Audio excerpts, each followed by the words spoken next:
الحمد لله رب العالمين والعاقبة للمتقين ولا عدوان إلا على الظالمين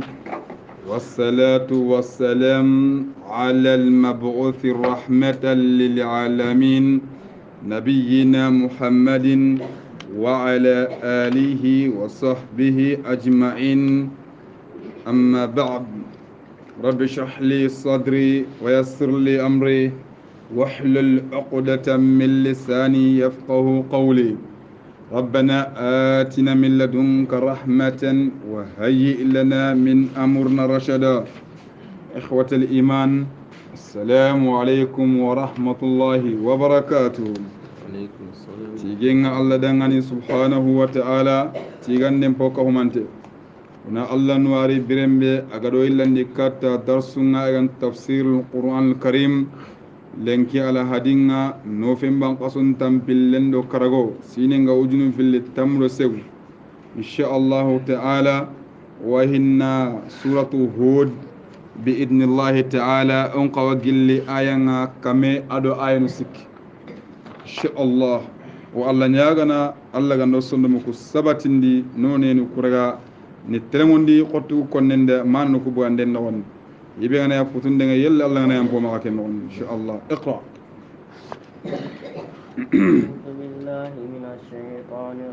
أعوذ بالله من الشيطان الرجيم وكذلك أخذ ربك الله عز وجل خرج مثلا إن في ذلك لآية نعم وكذلك دارو كماننتي كندوي مياني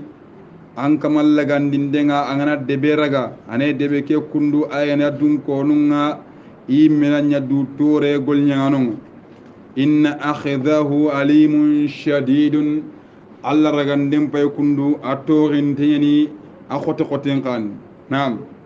inna fi dhalika la ayat lenki kamanento dangani inna fi dhalika la ayatin ku qissanu bin wadi kuna khadangani kundu كون كافين أي تقصيهاني لمن خاف عذاب الآخرة سربين دعاني سربي أكن الآخرة ينعن قطعنا وغدا كودبو هلاكي كندو هلاكي نمغبرة كي بيخاعد أمبو كندو إذن تقصينا سرن دعاني سربي أكن الآخرة ينعن قطعنا ده ذلك يوم مجموع له الناس كني كوتاني كوتان بيالله كذا كوتاكينيا كهومي كوتانا سرندانgan أيغان الخيمان كوتانا آدم أغنتو سكيتان جودن كمان نغني هذا وذلك يوم مشهور كن كوتا كندو كن شيد كوتانا أسود توي نغنيا تغهونتو سوتل سيجي الله جمنا نغنيا وما نؤخره وما هذا أمي دغندي فوفيا إلا لأجل معدود هذا مرم كوكندو أمي دغندي تحقق سيغند ساتي يعني أكون تنتهو كو الله بانينا يوم يأتي لا تكلم النفس إلا بإذنه وما نؤخره وما لغمان كوتا هنترني ناس أترني هنا إلا لأجل أكنت ساتي يعني معدودة كنتات كتنتغني أغا الله بانينا يوما كوتاني الخيمان كوتاني يأتي أغار لا تكلم نفس يمكن تسوران تدغام نوا كوتا تنغم مغوكونا إلا بإذنه أكنت ما الله ندوين دنغان دهيا يعني كم بقى الخيمان كوتا دغامي أنت سيرو سيري مغايا ما الله ندوين دنغان دغام برم بكتا أنا كلين كنا دغام فمنهم شقي يقولون وانا كودا كوني غرما جيغونيا كودا ده الله كانتو غرما جيغاو امرام بغاتشوين كوما وسعيد هنا كوني امرال لي ياتي ولا لي نتاو سروان واني كوني ولا لي نتونيا كوني ملغو الله كانتو يا كونچوريا فأما الذين شقوا اما سروبنوغا غرما جيغاو ففي النار kunga imben no gondi لهم فيها زفير gurumba wa kundangani gurumbe nga gurumbe ndo washahiqun والشهيد arusmangote ko harengana qasa kanu hilana harema angana juppana ada ngana nyama jopande kiyani zafiru ngana kule angana du kana ani kan kila kan den ken shahiq jahannaba le mun qarnu ay na qaru mi qarni nga sale lawlo yar gudumbe kita ho on takam ga gudumbe ya wotte kan khore nga du dangan allah akbar allah ga notanga ken gota ne la gaman kota nga sorobe nuga imrambe ga chago sorobe nuga bono fa malladina shaqu sorobe nuga garama jigahum allah akbar igollunga bono asbawon kitadi imminai ida qoti man nyaga mon dunadi yen kunne fa finnar kunga bennon allah akbar lahum fiha aidan ngani imbekenon zafiru qaru yengiran wa shahiqun arsmangotte la roketa gudumudu yen hebine kadam anta hodo barakita to ngana kasaw kadal anta hokkuno kita hangi jimme kenon allah akbar nam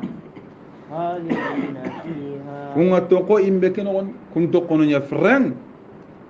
ما دامت السماوات والأرض nakampato nyero nyampato nyero to dumene kumpane fren إلا ما شاء ربك aganta kibe anka mangada kanu surwanu ngani kunta dumine imben nogondi kamane ngarni awa igani gara golli buru nya dabari igan qawana naga buye ngani buyi igana yani golli buru ke jate muy bakya limanan kawke kutte kebe ya kem bagati imbellanta kem buyini kamane nga azza wa jalla anadu kunna bogu aydo ke illa ma sha rabbuka ganta kebe agaran kaman kanon dikunga bakka kunna bugu imbekeno wondi إن ربك an kamanga muhammadu fa'alun فعال لما يريد honya ngana nyani allah agala ikebe de kamane ngala ikebe na kire barlu وأما الذين سعدوا amma surubinu ga wulalingin tawo ففي الجنة kunga arjanna no gondi خالدين فيها kunga toqo arjanna ke no gondi sebinu ga mirallingo ما دامت السماوات والأرض na kamparo nyerro nyampato nyer to dumene إلا ما شاء ربك aganta kebe ga dan kaman kanu surubinu ga bakka jahannaba igarnikka hi arjanna lemu عطاء خير مجزوم ataan arjanna ku yan pay kundu ku yani arjanna ya ghayra majzum ken ku yedi naqas hoyde nantina naqas dekina walla ila kina ka tahaqatiye wala datti nyarayde mama fam ko dunano anga datti nyana dunano ko le ko nyata nak tekke tan kontin jina nan ka ngandren no arjanna kembring ataan arjanna no kuyunta ho alla ga kinni ghayra majzum Allah akbar unaga فلا تكن في مرية maganya sikai مما يعبد هؤلاء kusur wake batta kunu jalam batte maga shikkari fereng nanti ko mitile bu yimbe non maga shikakin ما يعبدون ima ho subatu إلا كما يعبد آباؤهم manat ma ya'budu ibati ma fofo suya illa kama ya'budu aba'ahum agandai ha banu ga ibati mogobe من قبل ikulli yankane ya banu ga batin mogobe yara ro kiya batin kuniyatan وإنا لموفوهم nasibahum نصيبهم okuna timmande ittaqu kuna timmande yakinni taqebe gan kawakitina laghara yangan qatan taqebe gan kawakitina una timmante odna kinan tan qasin غير منقوص atimmanteni ghayra manqus naqasitun dabat naqasinda nandira honne kina ngakebere ina suakina kamil nga qatan botimmante ولقد آتينا موسى الكتاب okinindi musa ya ora tawrata ngida bengin musa ya فاختلف فيه suwari ndano da me suwari tawrata ke khibara no ni mati musa khibara no gondi ولولا كلمة dalen nyagal ligam magafe سبقت من ربك ken dale ga same nangiran kamangan nanti inta ramrum ku yangan qatna hinade mahaqatinde لقضي نعم. بينهم gaya kiten ni kutini dunan gondiran gondire وإنهم لفي شك منه مريب andi kumaru kundu ancoro ko muhammad wa innahum ancoro kun makkan ko kun la fi shakkin ikunga shikkan wonni minhu gellu qur'ana ke qibare ngam muribi shikka qote qote makkan ko ku shikka qote ni maga alqur'ana ke qibare nda giri allah mama giri allah naam وإن كل anda kusuwari muminin do kafiri muminin do kafiri wa inna kulla muminin do kafirin jusu wala gaman kotan لما لا يوفينهم ربك أعمالهم lamma la yuwaffiyannahum rabbuka man kaman ga timmandi an kaman timmandiniya a'malahum yugollu ani gollu ku timmantiya kinni nam muslime angara gollu be mu'min angara gollu be bari inta honna qasni bakiya ina timmantiya kinna kafir angara gollu buru be bari ikhwani ini ho timmantiya ni kinan innahu anna allah wa kundu بما يعملون خبير kaga fofo gollini allah yinginte nya suudi فاستقم mamaro an gennan cigan nan telengo كما أمرت ko gara nyamari mogobe فمن تاب معك ado sire o sire ga tubi kahina dam batte ngade muhammadu kanan cigi kanan telengo sirre ولا تطغوا agana maga mile mana de kamma kemprendeng walla kamma yani kemprendeng et taqawi kamma dangi haqqinga allah gada kasigi no be kancing wala tatghaw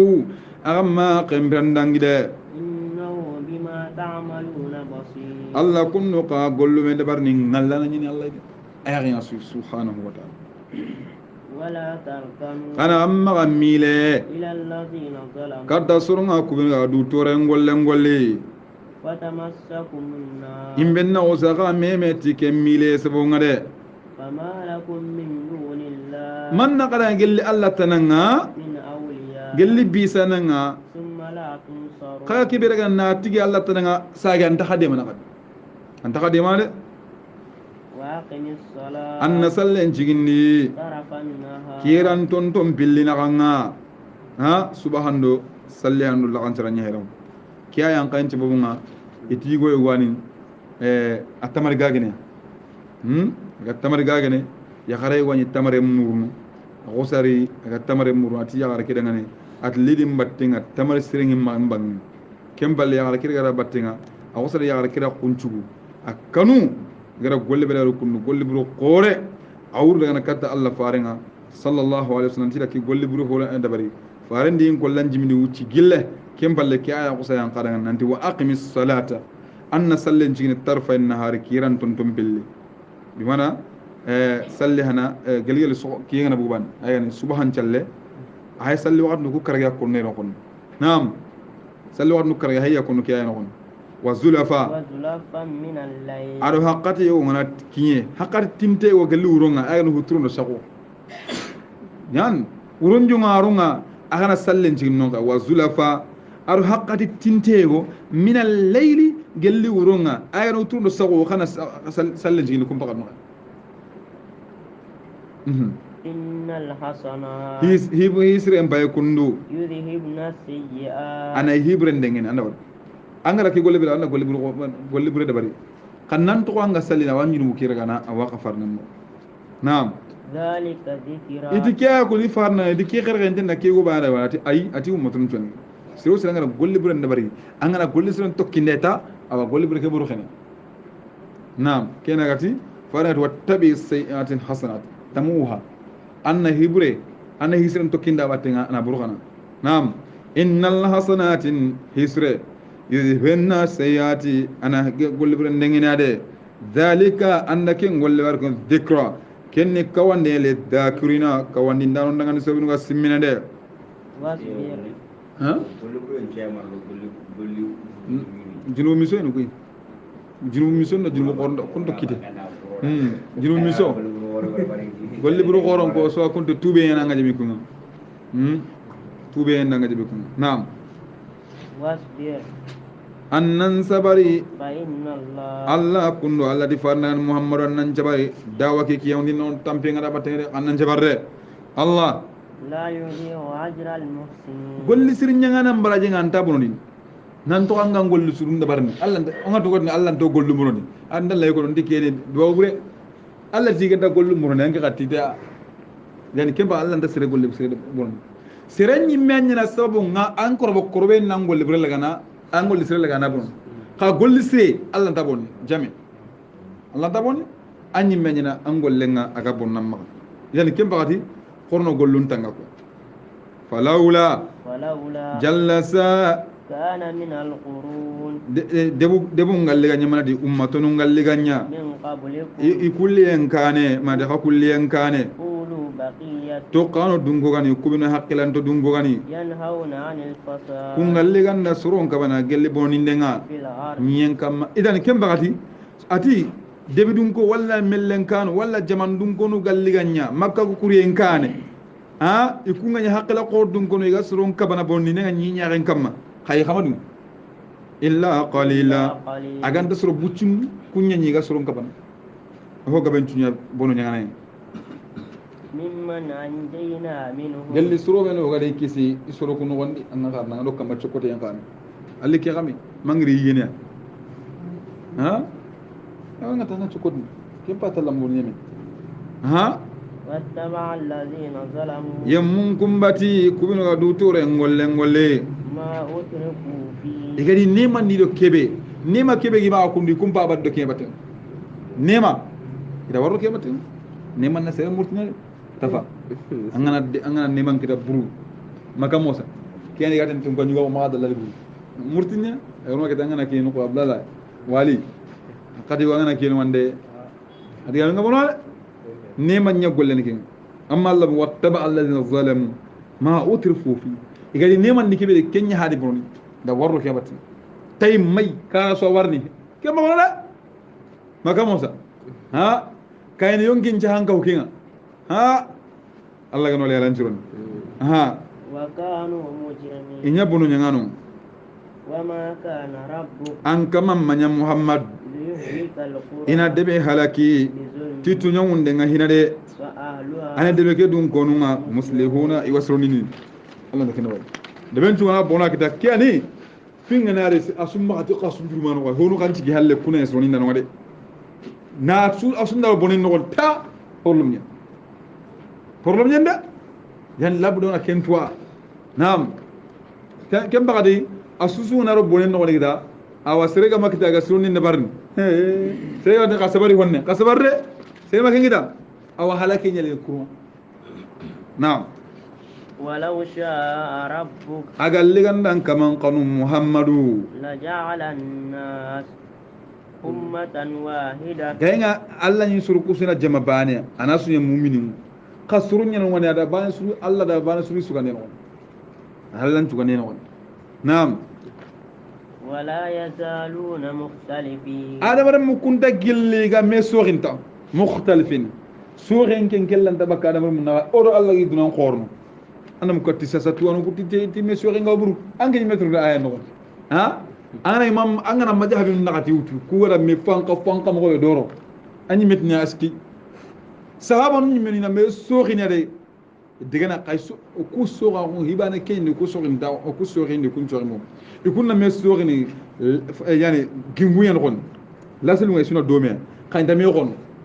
anno sen la me sorin yana me gon na o he makamo ngira famu kun noy imam malik na aya banen famu kun shafi'u gana ahamu kun abu hanifa na ahamu ko ahmad bin hanbal gana ahamu ti gira ahamu kun o me son kana lasel no suna hibana ka makamo sa ka kem bakat gira sahaba nu nyimeni me sorin faringa fati jama kite no woni kunti ku ti Abubakar da no ku wangati ho wada mbatte ka jakkan kinki no o kuma la jakkan xibare ti haranga mo ko tiri jakkan xibare ya Abubakar diken ati nga ka hangir nda xabate jihadu kure ngir nda xabate umaru tan jihadu ngir no soro mbatte ay wat la ilaha illallah Abubakar famin tan ni senna Bakar ati umar da wallahi igana igani intin ngada nyaki na la faringa jokkanga igana kaba igama dunye su igama arti na jihadu ngiri ni batinga ida yon to mo gomo ida bakkar da me foto asigi sigira kake malla ganta umar sonde be yurwana daga famna nti bakkar de me gatto wallahi abubakar ganda kengara kota maduna ganda jakkan da ba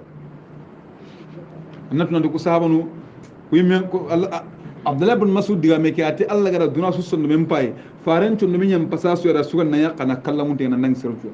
ay la duna su sonno men pay faran nan ngem bala sahaba non to men pay kunyan qota su fran adi tokkira na mi me ke batin ridwanullahi alayhi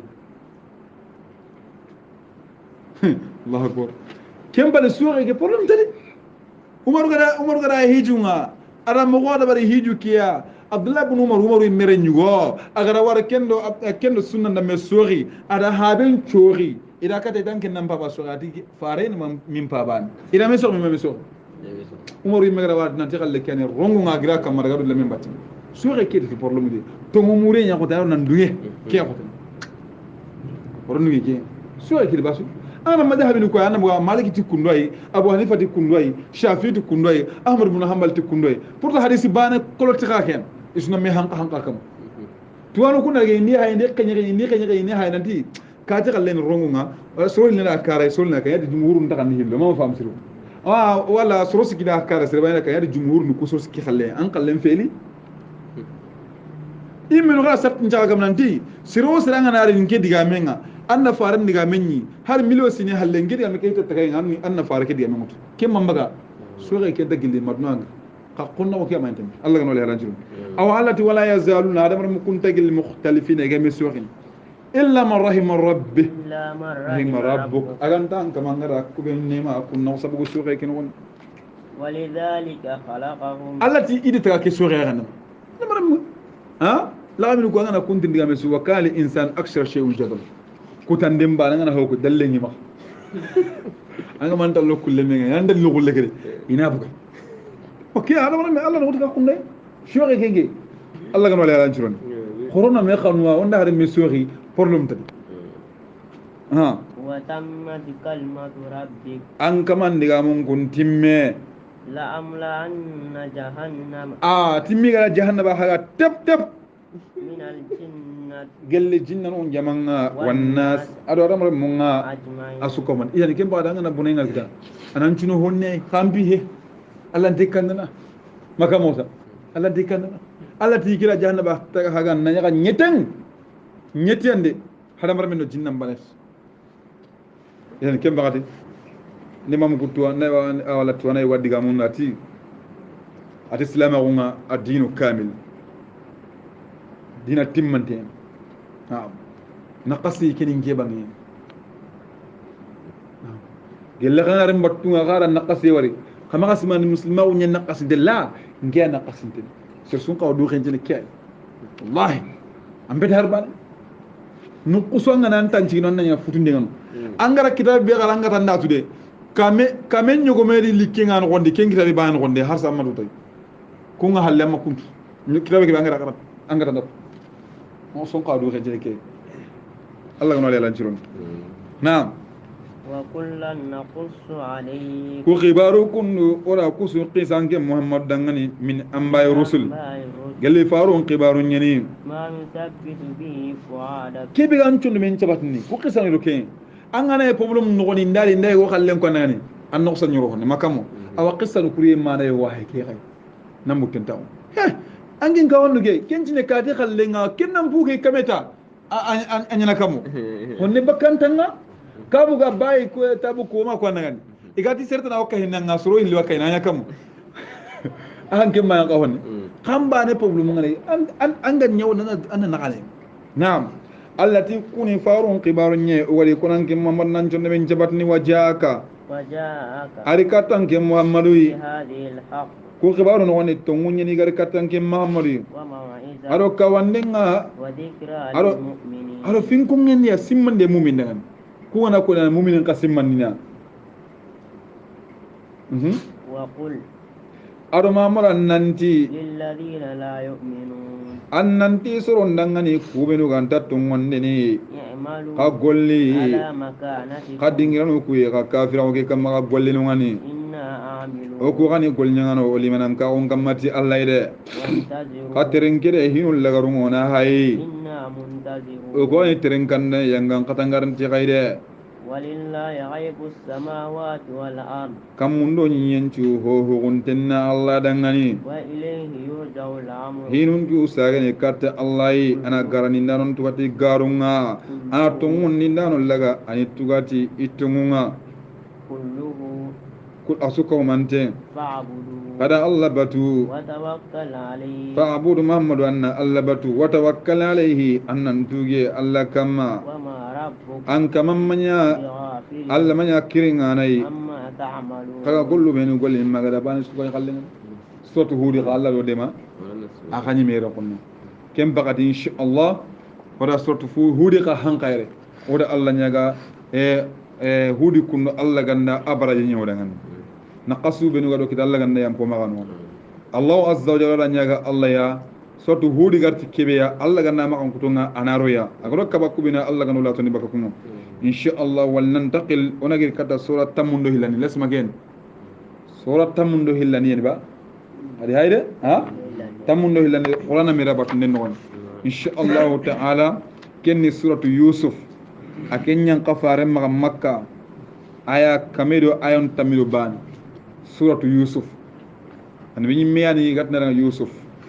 gelle Allah annabi mun non yusuf kundu ahabani yaquba habani ishaqa ya habani ibrahim alayhim salatullahi wa salam ala nabina ke kundu yusuf qibare faram man huwa yusuf qibare no ato hay qissa qaranda ni qissa ke kundu amale minatu naam ke qibare bara matto lancho min ante annabi minu ato man yusuf mbak ko nanangan ken qissa mbotto nguntenga ngakkibe ko nan yusuf italla tir akini nday faramparo en takande faramparo ngane tammoy kamanda karagon chuutna kinaye kaydi fare en faramparo nda yusuf ya ka fare en faramparo no yusuf faramparo hebe gadi bo mewre iti yusuf faramparo na qaso mo yalla wa hayni mo sulalin kan nabi kem faramparo na kiyem mo yalla nta kem pay isdi nan nyaaren ton do farne kunu miniti bani ay ana bakariya kem bakati intabana mo Allah azza wa jalla faramparo en takanne wudna kini yusuf ya ke faramparo ko Allah jarabe tay sri ko ngarna warne qissa kano qissa ke no gondi gal annat nan digella nganay habare mun tora ngana kam manile kata ke qissa ya ngana ke karanta anan chonu me geta wonni bawni kebe ga yusuf ya kellan tay nan kin ba arday nan ngaka kem bakati annat nan takan nema suga maga marsitay gelle faramparo ya maga marsitay yusuf faramparo danga ama Allah ko tati faramparo iti lemene gwani atona abdullah lemine ki faramparo na gadde ben non tum kan nyagare wani tum kan yugo yagaren tum kan nyagare aga lemine ki qanyina ga qanyina ko tayo akangal la police mo sikinu ga yagare ki ka ke tangana abdullah ga dangin ke taw mo wala do ke moy mo angara jami'a ngi nan katana ko ta ban ha abdullah ga dangini yagare ke tina raga nat ila raga idar kata yagare ki ila abdullah kata yagare ki atanga marun jago sunna kharu natan qani he ari ken ke problem nan qurasu yoke butun kutum magan an go nyamul ati yagar kata nyampi magan ga joren ken na joren anke gara joren asobe kisu bugan na jurmu karanga niram wana sobe kisu petere duya ari kata yagar ga atanga te on chago yagar ga ti ke touré ki jari ga tour ndiya kata bapi ikiya tour ndiya kata du no yani abdullah gadaga agara saw kan no nda ko sakkenke akuy jibruriya jibruri kattay awa adi kampolati abdullah ati hari yusuf kama kebe do yusuf ke ngurwa ya garan daga ti ha idro kem bala bogo hanken kallegi yusuf kama kebe do awsali kampel daga na abdullah hata ke susa daga na nana ta kolem pompay to so abdullah tuqra ti abdullah misk ana de ngi ko timili ngene ta نقص دمبي نتقول يعني أمن نتقول ما قال لي الجيول قال نتقول مبومباي أرد مليون نقص يقصد هاي عبد الله مس نعم كنا نكونا أنا نقرأ سورة كجبا بسم الله الرحمن الرحيم بسم الله الرحمن الرحيم ودا خرج نجبتي الله تغنى هن لوغون تنكما أدو هن خرج تنكما أيغني سورة يوسف سورانا ألف لام را الله أعلم الله توانا كالف الله محصرنا ودنجا هلا تلك آيات الكتاب المبين هنا قال لي كتاب كافني أبنغان تيغان إنا أنزلناه قرآنا عربيا وكودا قرآن كيان قندي عربين قنني لعلكم تعقلون أمي ودي غكون عربكم نقنا حقل كتتاي قنا ما نفهم نحن نقص عليك وكوا قصة ننانك محمد مغا أحسن القصص قصة بوسرة إتنكي قصة دان قصة بوسرة يوسف قصة بما أوهينا إليك تي كي بيوغرا وحي كاتنغ محمد هذا كي القرآن قرآن كندو وإن كنت من قبله أنكي نيا يوسف قبار يرو قرآن باللغرني يرو قرآن ينقين كاني لمن الغافلين أنكي نجل كيرين دي أنت هو تو يوسف قصة قبار النغن إذ قال يوسف لأبيه قصة كي هكي درك بيوسف غتي هابدنغن يا أبتي أتي بابا إني رأيت 11 كوكبا نكن ngari kuyun nogondi sanu tamiro bani nda kunya wari kuyun nogondi والشمس anda kiye ngari kuyu ke nogondi والقمر ado qaso رأيتهم لي ساجدين nda kusuwari nduda ngani ga sujudi ndangani kem bakati iti yusufu aga sakawura gun nogondi akusa kuyu sanu tamiro bani ado kiyendo qaso aha ada ko wari kem bakali kita akusa na kuyu ke koy habadangan haben pa jabin قال يا بني habenti elemme لا تقصص رؤياك magan loke kuyu maga hasari على إخوتك maga ko ngaginu kudangande فيكيد لك كيدا ina here bure inda bantangade إن الشيطان للإنسان hada shaytan yakunu ada maram mendangani عدو مبين awa qunni na qunna ke banganden kem bakati ke kuyu kunnu habe ke da mo ko lemme kidangan atangara sanu ku tamido bane biare aginu tamido bane kunyina ma aginu tamido bane sanu ku tamido bane kunya ha ngaginu ku tamido bane ya kiye ke be angara bar ko ken nam pa bay qaso ke ken nam mai nam atida kuso wasu bidangan ke su ide ga daga ma masura ke lawrin bire ke be ku aginu ku da kuyu ke muwa ken ne ko sa sigido yusu batte nanti o ye ke me le minal le nya o kam may manke o sa girra batte nam kian tuano ngati tan an kuyu ngana a hasarni ngana a konno sirda ma ko sega dan kana yen dangana kuyu ko seda an konne ana kuyu mur namma wakadhalika yajtabika rabbuka Allah dali kundi mani ogara an kamangaran cugandi nanke laga nan cugandi ويعلمك من تأويل الأحاديث وكذلك كن يستبئك ربك أن كمانغران cugandi النبي ما ويعلمك agaran tuini min ta'wil al-hadi nanken tuini kuyunum pasarenga yusufu kuyu hasare angar ken tukane wa yutimmu ni'matahu alayhi anine man timman dankin kamma wa ala ti annabi nyimmaunga wa ala ali yaqub ado yaquba dun kono anine man timman ni kuncu kamma kida kama atammaha ala abawayk kwaga yine man timman dia ancarnon pilli kamma min qabl kukane ibrahim an sarna banenga wa ado ishaq Allah ga yine man timman ko ti annabi nyimmaunga na kemme de barnan kalade inna rabbaka alimun hakim an kamanga tuwana nyani kita na ganka hinu ku sawni mo be Allah na tudde laqad kana fi yusufa ani yusufu khibaran no gonde wa ikhwatihi adi akhinunga ayatun lisailin kafiyani tirnda nyan daga len joppe yusufu khibaran tirni faran kadde yusufu khibaratin إذ قالوا ليوسف بركة بيوسف آخرون قتي إتي يوسف كندو وأخوه أدي آخر تقول نقول يتي بنيامين أحب إلى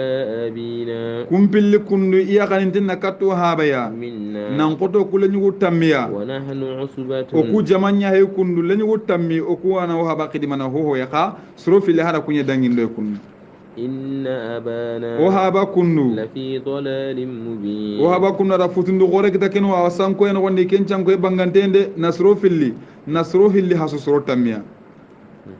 وقتلوا يوسف أغنو كوغر كتا يتقورنا هيرنيا غورنا قد يوسف كرر أو يطرحوه أرضا ولا غنا هيتا نيه غنو نيا سامونتي سرغانتا دينغرابي يغل لكم وجه أبيكم قهابا يا غنا كوبي كتا غانويا وتكون من بعده خانا غوسن يوسف كلم بالكتا قوما صالحين خانا غوسن سرسلو غنا توبي بكا غولكي الله أكبر سيغا توبو مغوسروني كنا توبي هده قال قائل منهم سريتنو عندي كونغانا تيجا مكينو وندي لا تقتلوا يوسف أما يوسف كرده وألقوه karne ke ngaburu karne ke ndang buru ama karda karne to on kore wa alquhu gana hitta في غيابة الجب gedem bitam binnen no geden nuqulate kan daga ite gede jippe jippe no gondi kantuma khbaren يلتقطه بعض السيارات teral lemmo yogo na usa sagara killen no gondi kungonari indira gedenga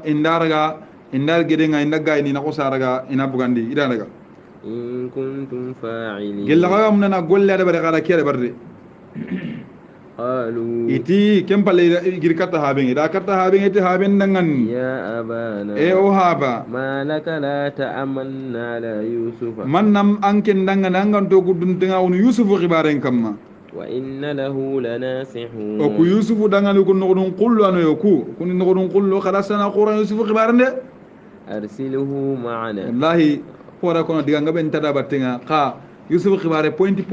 gabe ano siringa ka fayda gabe gabe hara aginu kulu ke politique kun anga wala politique gabe ya hero kono kun anga la siringa kallen to pala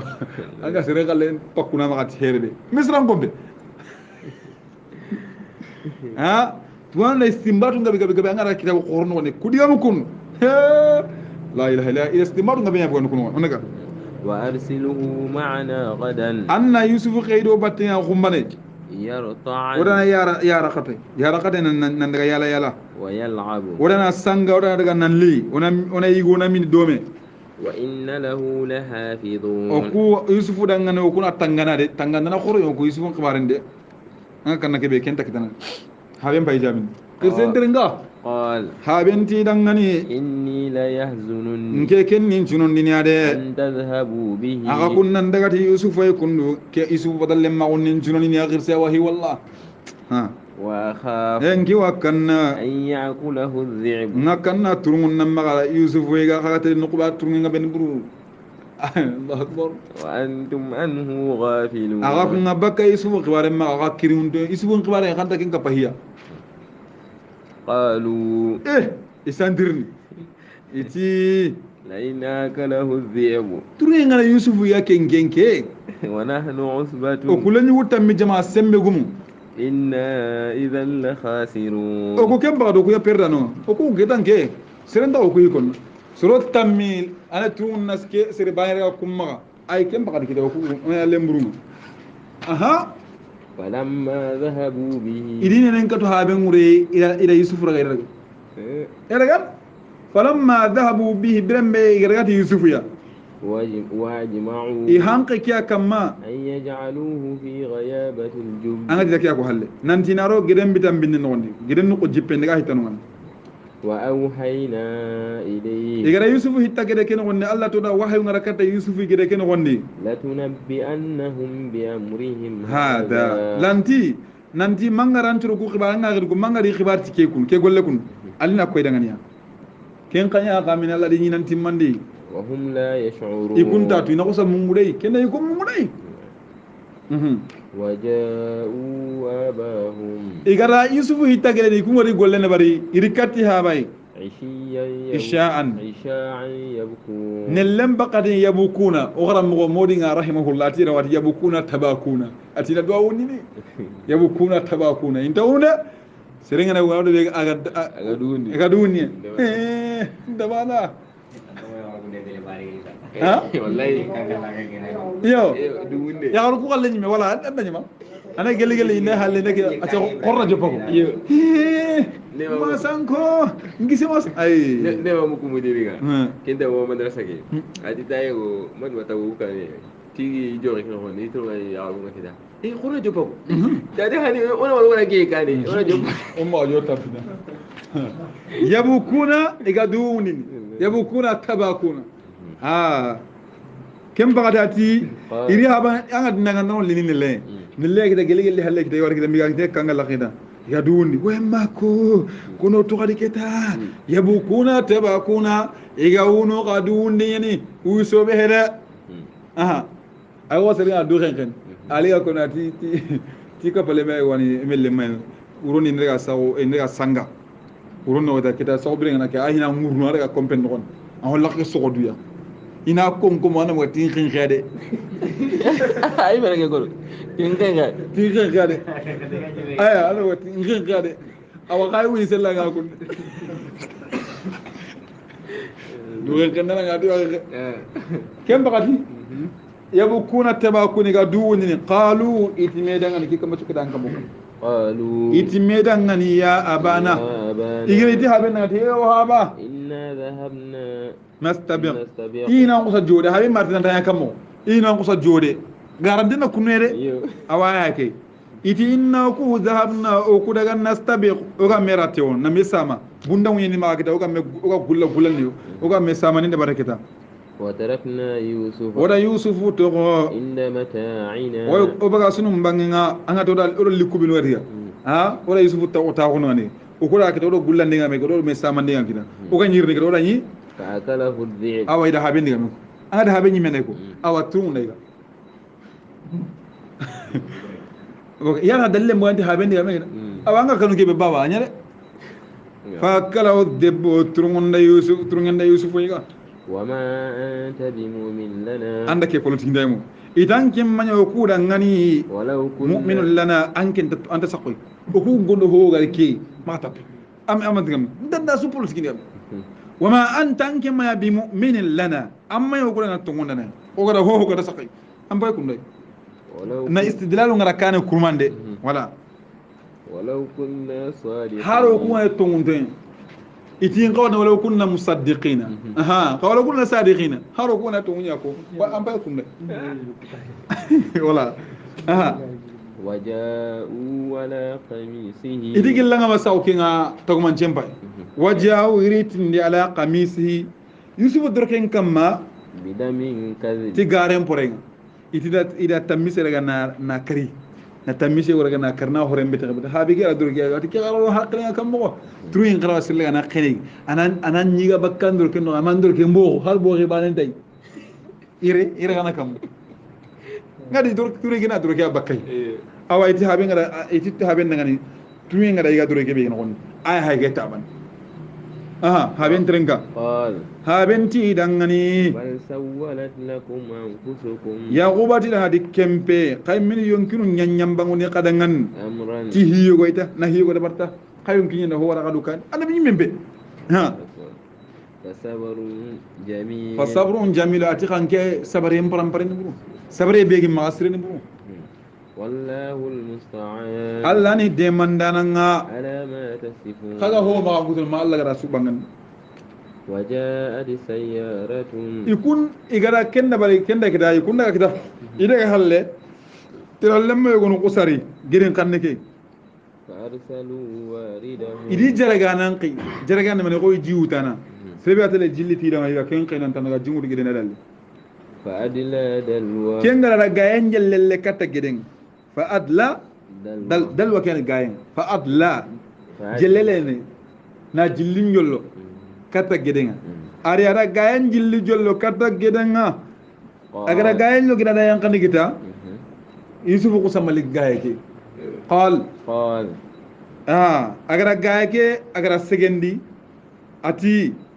ya bushra kenda yusuf malaya awsara yusuf segen ati nyagali ngo hada gulam ati keni gunnan linna ke ya gambal lemme kundu ngada bugani gide no kita iti serebe gani setanu ku manki akoda malik bun zara yani talemu ku manki akoda julanyin kempalle akinda arawta daga ahid lagaga وأثروه بدعة كم بالله لغا إناه لغنا هوغندي نانتي كن جولان يوكيني ودا غاتل ما إمادو يكفل مكواتم نا هوغندي مي نعم والله عليم بما يعملون الله ني توانا غايغا غول بيد برني وشروه بثمن بخس إلى غاغا تجونكونغا jonko nakasinte yusuf kum jonko nakasinte ara jonko mawd darahima nyene godo njaruta ma'dudat i kontide gono tamido hillo gono tamudo banita ma'dudat kontinto futunida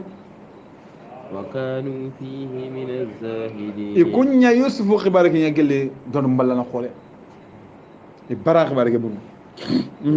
وقال الذي سرنتي كبيرا يوسف ترمي ما دي كبيرا قبو كبيرا يوسف قبو بكتر اللمكيا من مصر قال مصر دي بنون مصر تونغا نيغون ياتي عجيز مصر منستر بيغا تونغا جومري كيم نيان يوسف قبو قال بوغان دينا كوي اتي لمراته اتي كاغو نياران دغاني ياتي اركتون زليقه اها اكرمي مثوى انك تاوراندو كلمه كندو كسبت نقوان درو دي عسى أن ينفعنا أن يودعنونها أو نتخذه ولا أنا تجد لما ما أمر أقطع ديزكي وكذلك مكنا ليوسف التي كنوا يعني وكما فقني يوسف دعني الأرض نيكي أغين كما ودا يوسف ودا ما فكني نرنا برين نيكي أغين برين بوتيمانتي ولنعلمه من تأويل الأحاديث أنا توين ديجلي كوينم بسرنا والله غالب على أمره ألاني نندنا يهينون كما نهينو كسيا غبغنا غامندنا يهينو كدبر موي أنا ستيماندي ولكن أكثر الناس لا يعلمون خاغندا آدم من فوق بين يكون تكين تدي ننت الله في نكسي إنجني ولما بلغ أشده برم بيوسف وكين قمبا عقلنا كين تنغد سينه آتيناه حكما ولا كيتن كين يوسف يا وعلما أجن النبي ما ورتوا ولا كين كيني وكذلك نجزي المحسنين التي كن من نغا هيسر نغانا ستوغنا كندو من يوسف دو كتوغاني مو كندو ولا هيسر نغانا ستوغنا كندو وراودته التي هو في بيتها يمن دا يوسف مورو نانتي دان تشاو يوسف وكبي كومبن نغوندي عن نفسه يدو ما عجيز مصر يقي مصر كي كندو ايا قنين دا يوسف مورو بان يوسف هاي كيني ما كومبن نغو ها وقلغت الأبواب على هلا كنت يوسف كاني وقالت حيث لك يا غركيت يوسف انا دي دومغسرون دي واندغاني انندو جموندي قال معاذ الله انندو مات حيث لك ولا هم غسرون دي وان كان يرقون ان لندن ان تقل ما ونبا قال يوسف ترغاتي معاذ الله اتيغاتن مرني الله انه ربي انه ربي انكنا كنن كما نيغونين أحسن مسواي أدين تاو دينغال لغنا دارو يغواتي إنه ربي أنين كما نغركن الله أحسن مسواي أدين تاو دينغال لغنا دارو إنه لا يفلح الظالمون كنتو كومان تمبي ظالمو تنيمون أن تتقك دال خيمان كتا ولقد همت به يغاركي هم من تاوتين كارتا تميل يوسف نهيبور النبريتا وهم بها يوسف هم من تاوتي لولا أن رأى برهان ربي يوسف قال لي أن تقول كل الدليل غري إتى الله عز وجل هذا توحيد كذا الناس سبتنا يعني ندينا لغنا أدينا ينكبا أدينا نكبا كم بعد دليل ينال لغري كوي كم بعد يوسف قصة كبير بكيا عليك كذلك لنصرف عنه السوء التي كندو إماني وغا كوبانديني عنه السوء وغا هبرل لغنا وغا كوبانا بكان والفحشاء أرو جيني ينكله كم واني نصرف عنه السوء بورنا هبرن كله لغا وانا كوبا بكا يوسف والفحشاء أرو جيني ينكله إنه يوسف كندو من عبادنا المخلصين يوسف نقول له الله كم مخلصين مخلصين أنا كم إناتي مخلصين لا ممكن أفتحنا الله يميجا كم بنو خلاصين دلوا قوان نبيهم نقول على مخلصين هذا أنا بقول مخلصين كني سروبني منو دروخته إذا خلاصين دلوا والله نجا الله كندو عليه هلان توني الله كندو خلاصين دلوا حقتين بقدر ورايرون كنا والله نجا الله كندو خمانك وجمل خير نواني